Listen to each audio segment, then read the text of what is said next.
Assalamualaikum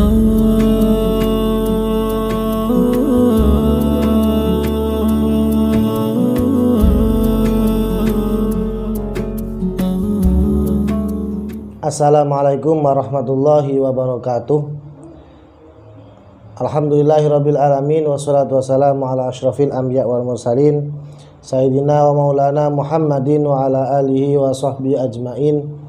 Rabbi shrah li sadri wa yassir li amri wa hlul 'uqdatam min lisani yafqahu qawli, amma ba'du. Teman-temanku dimanapun Anda berada yang kami muliakan dan yang kami cintai, kembali lagi kita dalam kesempatan yang berbahagia ini. Tentunya kita semua dalam keadaan sehat walafiat.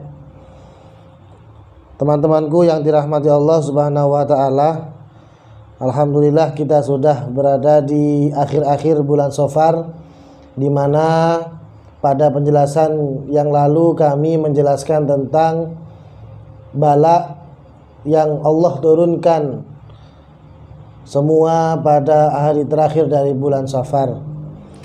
Dan pada pertemuan yang lalu kami menjelaskan tentang beberapa nasihat daripada ulama agar kita selamat daripada balak-balak tersebut. Salah satunya adalah kita melakukan sholat pada hari Rebo Wekasan. Perlu diketahui oleh teman-teman semua bahwa sholat Rebo Wekasan ini adalah sholat yang disitu itu banyak menimbul polemik, banyak pro dan kontra di sana.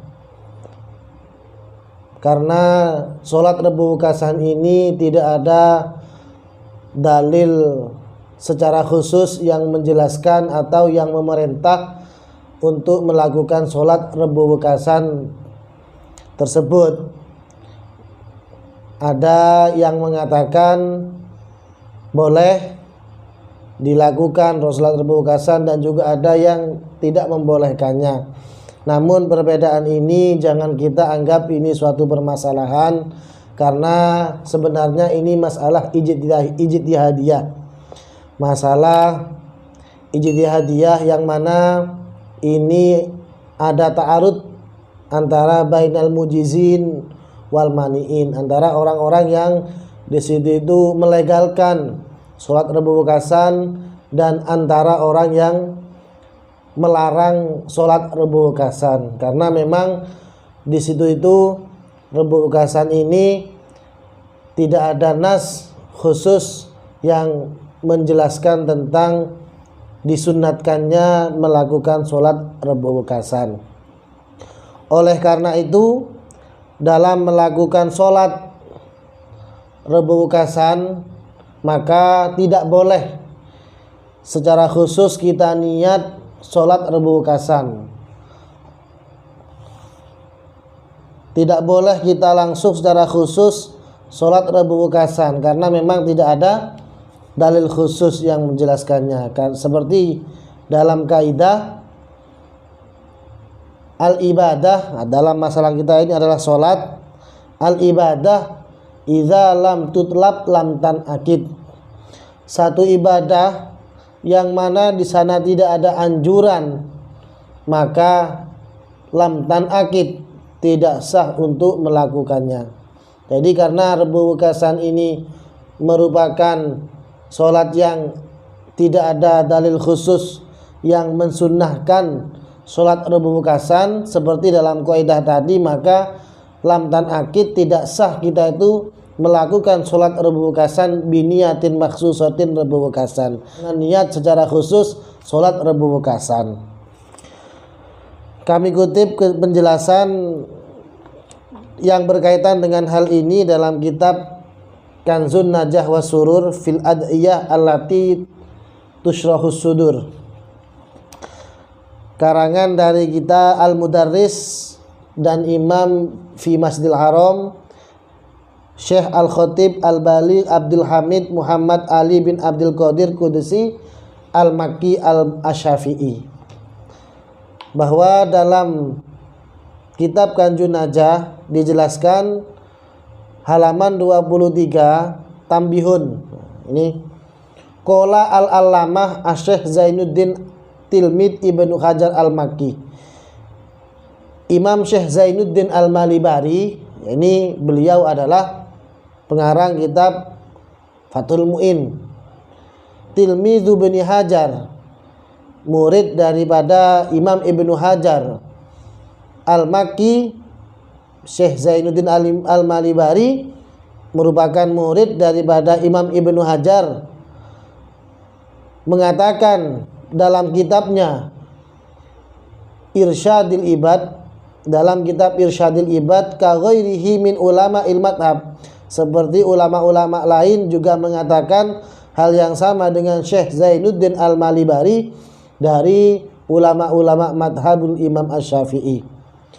Bagaimana perkataan beliau, wa minal bid'ahil madmumah, termasuk bid'ah yang madmumah, allati ya'samu fa'iluha, yang mana orang melakukan bid'ah madmumah tersebut itu berdosa, wa yajibu ala wulatil amri man ufa'iliha, dan wajib bagi pemerintah untuk melarang orang-orang yang melakukan al-bid'ah al-madmumah tersebut.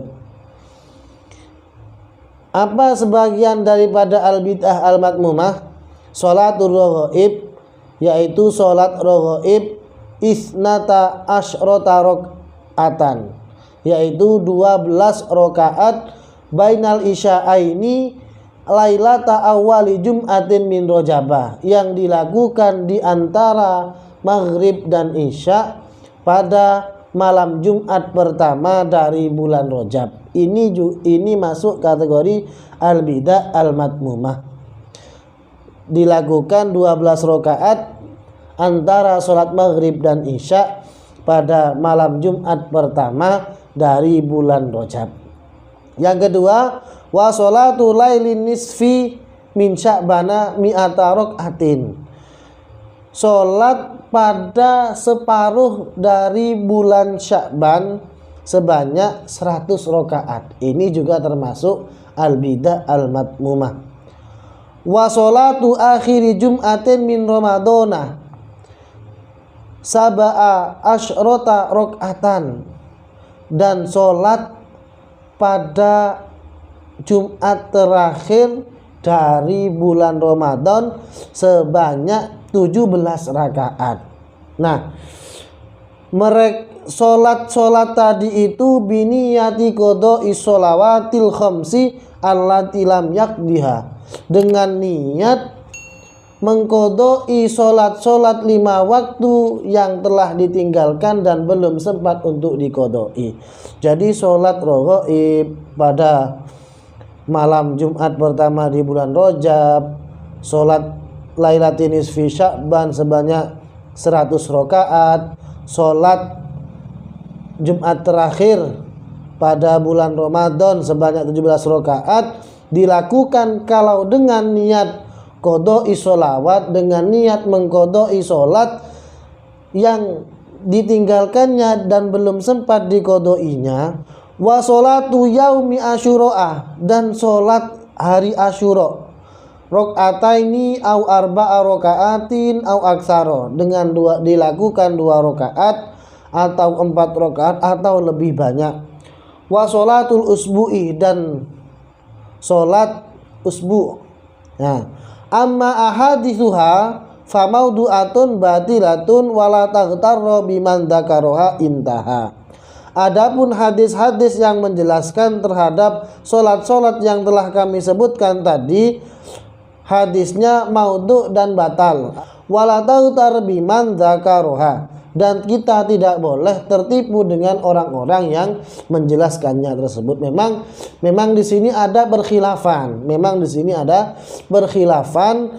Seperti hal yang telah kami sebutkan, karena di sini tidak ada dalil khusus.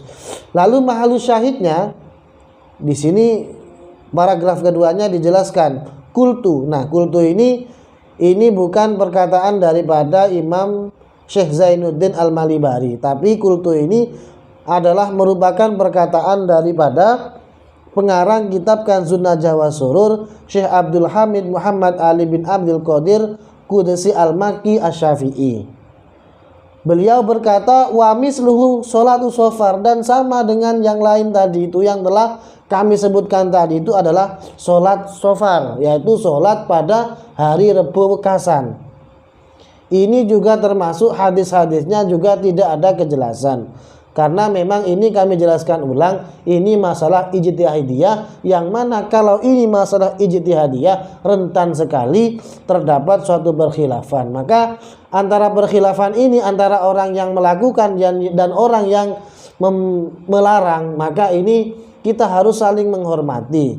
Karena memang ini masalah ijtihadiyah. Yang penting niat kita tidak sampai menerobos terhadap satu-satu keharaman. Kami lanjutkan, wa misluhu sholatu sofar, sama dengan tadi itu hadisnya yang maudhu tersebut itu, yaitu sholat sofar, sholat Rebu Wekasan. Maka faman aroda as-sholata fi waqtin min hadhil awqat falyanwi an-naflal mutlaq furoda min ghairi adadin muayyanin. Nah, wa huwa ma la yutaqayyadu bi waqtin wala sababin wala hasra lahu wa billahi taufik. Nah, kata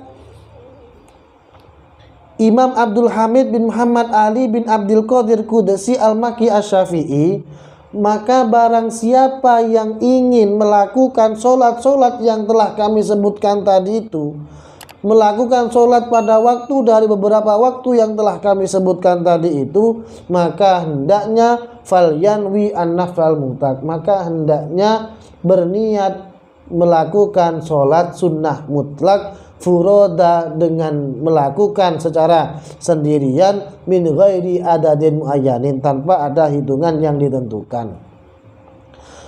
Sholat sunat itu adalah malayutako yadu bisa babin wala malayutako yadu biwaktin wala bisa babin, yaitu sholat yang tidak terkait dengan satu waktu, yang tidak terkait dengan satu sebab.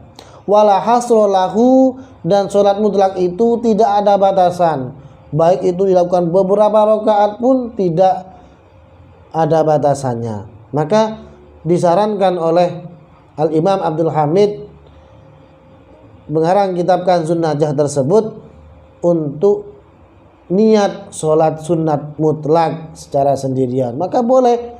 Jadi kalau besok Rebu Wekasan ini jatuh pada tanggal 26 Safar atau 14 Oktober 2020 ini, kita lakukan saja sholat kita, tapi niat kita niat sholat sunnah. Nah, dengan adanya niat tersebut, dengan adanya kita melakukan sholat itu tersebut, semoga kita dijauhkan oleh Allah SWT. Tapi secara spesifik kita tidak diperbolehkan untuk melakukan niat sholat Rebu Wekasan, karena pada waktu itu diturunkan bala-bala yang Allah turunkan pada malam Rebu Wekasan tersebut. Kami kira ini sudah cukup. Semoga nantinya bisa kita laksanakan. Maka siapa yang mau melaksanakan, monggo lah kita laksanakan.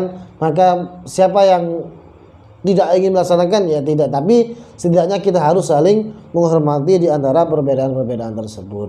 Nah, cukup sekian yang mungkin bisa kami jelaskan, kurang lebihnya mohon maaf.